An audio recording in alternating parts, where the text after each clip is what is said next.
Kita jelang informasi terpopuler pertama, Otoritas Jasa Keuangan menyebut saat ini minat masyarakat untuk menjadi lender di industri pinjaman online fintech P2P lending terbilang tinggi. Kepala Eksekutif Pengawas Lembaga Pembiayaan Perusahaan Modal Ventura LKM dan LJK lainnya, Agusman, mengungkapkan tercatat ada jumlah rekening pemberi dana aktif per Maret 2024 sebanyak 273.330 atau meningkat 91,52% secara tahunan. Sementara berdasarkan jumlah rekening pemberi dana, perorangan mendominasi sebanyak 259.064 atau sebesar 94,78% dari total seluruh rekening pemberi dana.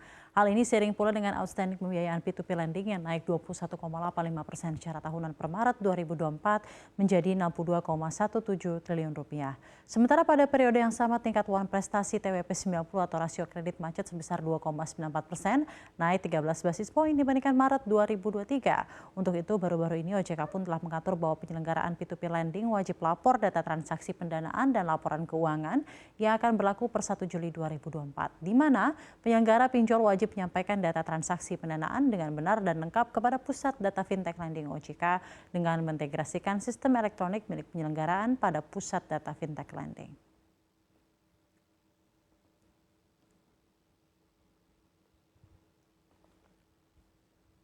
Kita beralih ke informasi terpopuler selanjutnya. Indonesia melakukan ekspor logam mulia, perhiasan dan permata sebanyak 2.367 ton selama periode Januari hingga April 2024 atau senilai 3,2 miliar dolar Amerika.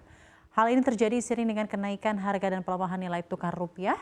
Dalam rinciannya, ekspor pada Januari sebesar 208 ton, Februari sebesar 330 ton, Maret 1.082 ton, dan April 747 ton. Indonesia paling banyak mengekspor ke Swiss dengan porsi sebesar 21,37% dari total ekspor logam mulia Indonesia.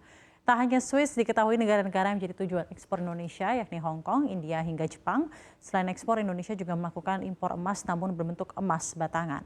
Secara merinci, impor logam mulia Indonesia mencapai 2018 ton atau 814 juta dolar Amerika. Australia menjadi negara paling banyak memasok stok impor ke Indonesia, diikuti oleh Hong Kong, Swiss, dan juga Singapura.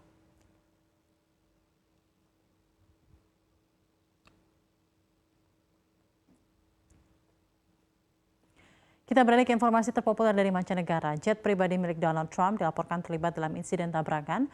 Sayap Boeing 757 milik mantan Presiden Amerika Serikat tersebut menabrak pesawat lain yang terparkir di Bandara Florida.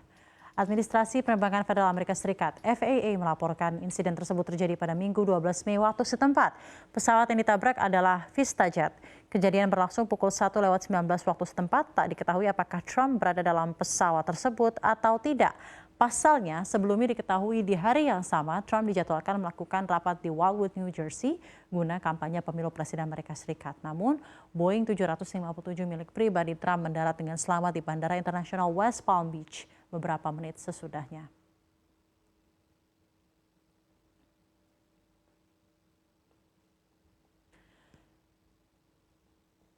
Kita beralih ke informasi lainnya, upaya Israel untuk menghancurkan Hamas di Gaza tak semudah yang diperkirakan sebelumnya. Bahkan Amerika Serikat yang merupakan sekutu utama Israel menilai pasukan Tel Aviv tak akan mendapatkan kemenangan penuh.